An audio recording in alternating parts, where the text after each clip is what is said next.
लेने जा रहा हूँ, सम्मिलित करने जा रहा हूँ। बहुत ही अच्छी बात है मित्रों, आपको एक चीज़ मैं बता दूँ, बहुत अच्छी बात है। और मैं भी आपको ये बता दूँ, मैं तिलकधारी और वो वाला पंडित नहीं हूँ ना, पंडित जिसको पंडित और साधु संत और ये सब मेरे अंदर नहीं। मैं ज्ञान है, विज्ञान है, ज्योतिष एस्ट्रोलॉजी है, एक गणित है और एक गणित का कैलकुलेशन है। इसलिए आप लोग बहुत से जातक जो मुस्लिम हैं, जो ईसाई हैं, जो सिख हैं, अलग अलग धर्मों के, वो मुझे अपनी कुंडली भेज रहे हैं। ये बहुत अच्छी बात है और मैं आप सबका हार्दिक स्वागत करता हूँ, हर धर्म के व्यक्ति का हार्दिक स्वागत करता हूँ कि आप अपनी कुंडली भेजिए। और इसी समय मेरे पास देखिए, अभी ये मैंने एक शामिल किया था, ऊपर जैनुल की कुंडली थी, वो भी मुस्लिम जातक थे, और इस समय सैयद सैफुद्दीन, ये भी मुस्लिम जातक हैं और इन्होंने भी अपनी जन्म की डिटेल भेजी है। 29 दिसंबर 1992 9 AM लखनऊ। ज्योतिष को कभी भी, थोड़ा सा मैं इस विषय पर चर्चा कर देता हूँ, ज्योतिष को कभी भी धर्म की परिधि में मत रखिएगा मित्रों। भगवा पहनकर मैं बुराई नहीं कर रहा, मैं ये नहीं कह रहा कि जो भगवा पहनकर ज्योतिष का विश्लेषण करते हैं वो गलत है, मगर ज्योतिष एक बहुत ऐसा विज्ञान है, ऐसी गणित है जिसको आप जब इतनी पढ़ाई करते हैं, इतनी नॉलेज लेते हैं, लाखों हजारों करोड़ों कुंडलियाँ जब देख लेते हैं, तो आपके अंदर एक ऐसी शक्ति डेवलप हो जाती है, एक ऐसी पावर आ जाती है कि आपको वो हर चीज़ दिखाई पड़ने लगती है, जो इस मतलब इन खानों में ही आपको जीवन की सारी चीज़ें दिखाई देती हैं। और ये ज्ञान है, ये विज्ञान है, ज्ञान है और गणित है, कैलकुलेशन है, और इसको समझने की शक्ति होनी चाहिए, ताकत होनी चाहिए। ये धर्म से बहुत ऊपर की चीज़ है। इसलिए जितने भी मुस्लिम जातक हैं, मेरे पास तो पाकिस्तान से भी फ़ोन आते हैं और कई पाकिस्तान से भी लोगों ने मुझे अपनी कुंडलियाँ भेजी और मैंने उनकी समस्याओं का समाधान किया। उनकी तो मैं बहुत तीव्रता से करता हूँ, इसलिए नहीं करता कोई हिंदू मुस्लिम और पाकिस्तान, जिससे भाई उनको ये महसूस हो कि भारत में आपकी समस्याओं के लिए लोग हैं, आपसे, आपके प्रति हमारे मन में कोई द्वेष नहीं है, हम भाईचारे को लेके चलते हैं, मित्रता को लेके चलते हैं, प्यार को लेके चलते हैं और प्यार का ही प्रसार करते हैं। तो मित्रों, ज़्यादा बात ना करते हुए, सैयद सैफुद्दीन 29 दिसंबर, जैसे मैंने बताया, 1992 को 9 AM पे लखनऊ में इनका जन्म हुआ है। और इनका जो प्रश्न है वो ये प्रश्न है कि इनका हेल्थ के बारे में इन्होंने पूछा है और अपने काम के बारे में पूछा है, और स्टोन भी जानना चाह रहे हैं कि ये कौन सा पहने।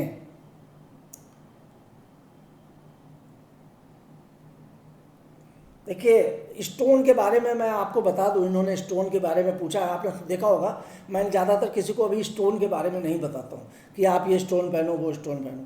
भाई, जिसको जहाँ उपयोगिता होगी उसी चीज़ के बारे में उसे बताना चाहिए। अब पता चला आदमी के पास पैसा नहीं है, आपने कहा उसको कि 70,000 का पुखराज पहन लो, 1 लाख का पुखराज पहन लो, इतने हज़ार का वो पहन लो, तो वो बेचारा वैसी परेशानी में है, आप उसको इतना महंगा कुछ बता देंगे तो वो और परेशान हो जाएगा। खैर, फिलहाल मैं सैफुद्दीन जी की बात करूँगा। सैयद, इनकी कुंडली मेरे सामने खुली है, ये है मकर लग्न की कुंडली है, शनि लग्न में ही विराजमान है, शुक्र के साथ विराजमान है, और चंद्रमा इनका जो है वो धन के स्थान पर, मतलब शनि की राशि में बैठा हुआ है। मकर लग्न, कुंभ राशि के जातक हैं ये। पहली बात जो इन्होंने हेल्थ के बारे में पूछी है उसके बारे में मैं बता दूं कि आपके स्वास्थ्य के स्थान पर मंगल विराजमान है। तो कहीं ना कहीं आप थोड़ा सा ये भयभीत रहिएगा, अभी नहीं भयभीत रखना, अभी कोई भय की बात नहीं है, कि आपको कुछ ना कुछ मंगल बैठने से कुछ रक्त संबंधी बीमारी बन सकती है आने वाले टाइम पे। कभी एक्सीडेंट हो सकता है, कभी कोई चोट लग सकती है, या कोई रक्त संबंधी बीमारी होती है, नशों से संबंधित बीमारी होती है। तो इस तरह की कोई बीमारी है, जैसे स्टोन है या कुछ ब्लड प्रेशर है, कुछ इस तरह की बीमारी हो सकती है। तो ऐसे अगर कोई इस तरह की आपको लगे, तो थोड़ी सी भी प्रॉब्लम आपको ऐसी महसूस हो, तो एक अच्छे चिकित्सक से पास जाकर आप उसको अपना ट्रीटमेंट शुरू करा दीजिएगा, उसको अवॉइड ना करिएगा। खतरे की कोई बात नहीं है, पहली बात। तो दूसरा प्रश्न आपका वर्क के बारे में है, तो वर्क के मामले में मैं हमें तो लगता है ये कहीं कहीं ना कहीं ये शुक्र इनका लग्न में बैठा हुआ है और सातवें दसम स्थान पे तुला राशि बैठी हुई है शनि के साथ, तो कुछ ना कुछ इनका जो है कलाकारी इनके अंदर ज़रूर होगी। और कुछ अगर ये मीडिया से संबंधित, फिल्म से संबंधित, मॉडलिंग से संबंधित या फिर कुछ कला से संबंधित, एक्टिंग, डांस, गाना, सिंगिंग, ये सब बहुत टैलेंट होते हैं ऐसे व्यक्ति के अंदर जिनका शुक्र लग्न में बैठा हो और उसके काम भी जो है वो शुक्र से रिलेटेड है। या फिर अगर आप चाहें तो कपड़े हैं, आर्टिफिशियल ज्वेलरी है, या कुछ सुंदरता से इंटीरियर डेकोरेशन है, इस तरह शुक्र के बहुत से व्यापार हैं। अगर वो सब आप काम करते हैं, मकान बनाते हैं, उसका इंटीरियर कराते हैं, या डिज़ाइनर कोई काम करते हैं, तो वो काम आपको बहुत अच्छा सूट करेगा। और रत्न के बारे में जैसे आपने जानने की कोशिश की है, तो चलिए रत्न पूछ रहे हैं तो मैं बता देता हूँ आपको। वो जीवन में अगर कभी पहनने का शौक़ हो तो आप 3 नग ऐसे बता रहा हूँ, उनको आप धारण करेंगे, कभी भी आपको नुकसान नहीं होगा, फ़ायदा ही होगा।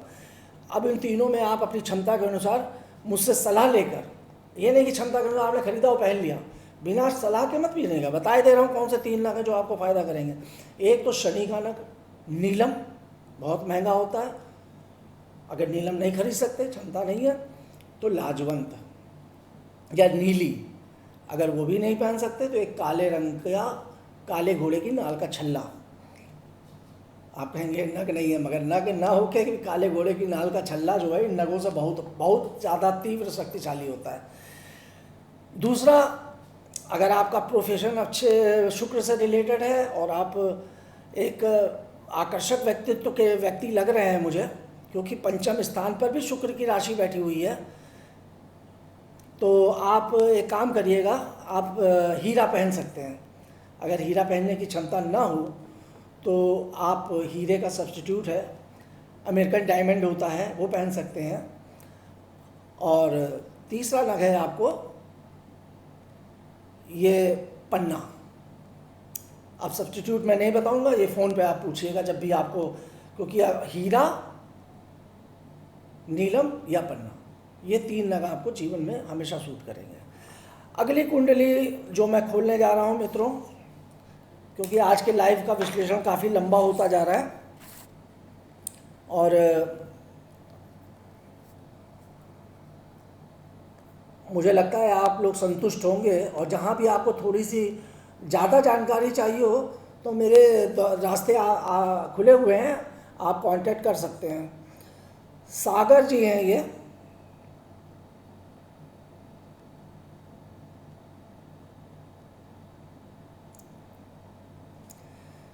सागर जी गुजरात से हैं,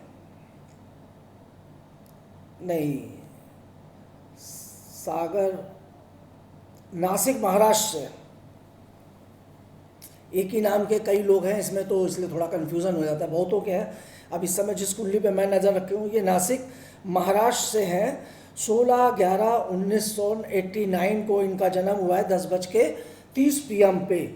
सागर जी, इनका प्रश्न जो है ये जॉब और शादी के बारे में जानना चाहते हैं। तो मित्रों, पहले तो मैं जॉब के बारे में बता देता हूँ।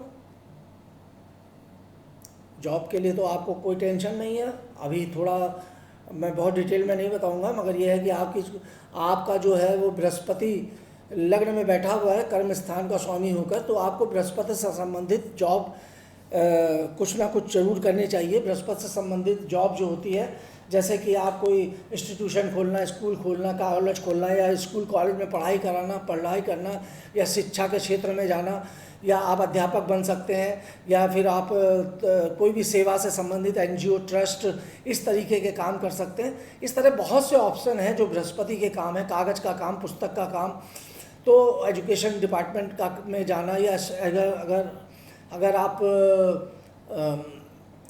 गवर्नमेंट जॉब भी करना चाहते हैं तो आपको मंत्रालय भी वैसे ही मिलेगा, शिक्षा मंत्रालय, फलाना मंत्रालय। तो जब बृहस्पति बहुत अच्छा होता है आदमी का, क्योंकि आपके 10वें भाव का स्वामी बृहस्पति लग्न में बैठ गया है, तो इस तरह के काम आपको बहुत अच्छा शूट करेंगे। और आप इसके अलावा आपने पूछा है शादी के बारे में। विवाह स्थान पर शुक्र भी है और शनि भी है और बृहस्पति की राशि में भी है और बृहस्पति शुक्र को देख रहा है। पर आपके कुटुंब के स्थान पर, जो परिवार का स्थान है, वहाँ पर ग्रहण दोष बना हुआ है। राहु और चंद्रमा एक साथ बैठे हुए हैं। तो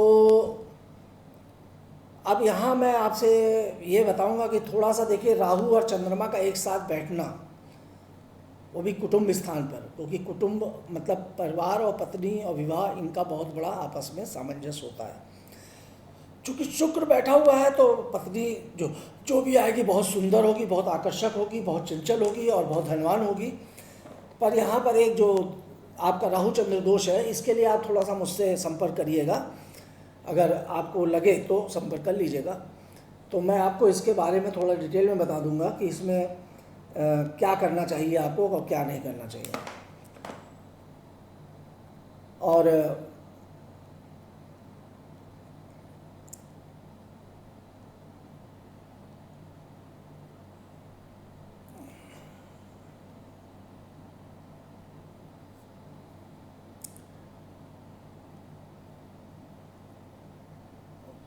विवाह, आप अगर ये जानना चाहते हैं कि आपका विवाह कब होगा और कैसे होगा, किससे होगा, अगर ऐसा कोई ऑप्शन आपका चल रहा हो, वैसे 89 की कुंडली है, विवाह के बारे में आपने कुछ ये नहीं लिखा कि शादी का योग आपका है, अच्छा योग है और आपको आपकी शादी भी जो है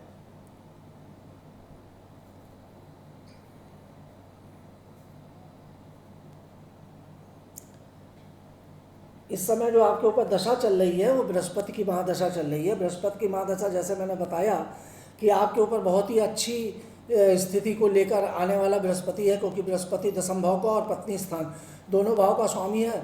तो शादी आपकी जो है वो कराने के लिए कोई दिक्कत नहीं है, पर शादी आपकी हो जाएगी। अभी चूँकि गुरु में शनि का अंतर चल रहा था, इसलिए गुरु में शनि का अंतर जो होता है वो देखिए चंडाल योग बनता है।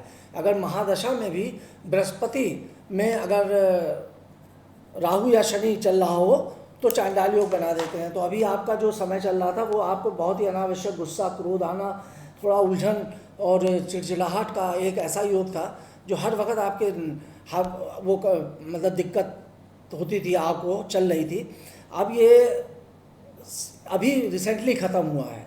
अब आपके ऊपर गुरु में बुध की महादशा शुरू हुई है, तो गुरु में बुध की महादशा है और अगर आप अगले वर्ष शादी करते हैं तो मई के महीने के बाद आपका विवाह जो है हो जाएगा। अगर शादी करना चाहते हैं मई के महीने के बाद 2021 में आपका विवाह हो जाएगा। और आपके जो अगर जॉब के बारे में जानना चाहते हैं तो जॉब के लिए भी आपको ये समय, आगे आने वाला टाइम जो है वो अच्छा रहेगा। अब एक कुंडली मैं आज और सम्मिलित करना चाहूँगा।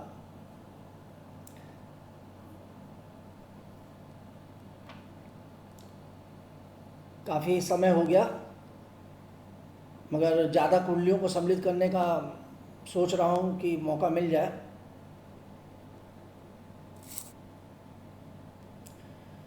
तो एक कुंडली है सचिन की, 20 जनवरी 1990 2:35 पर इनका जन्म हुआ है महाराष्ट्र में।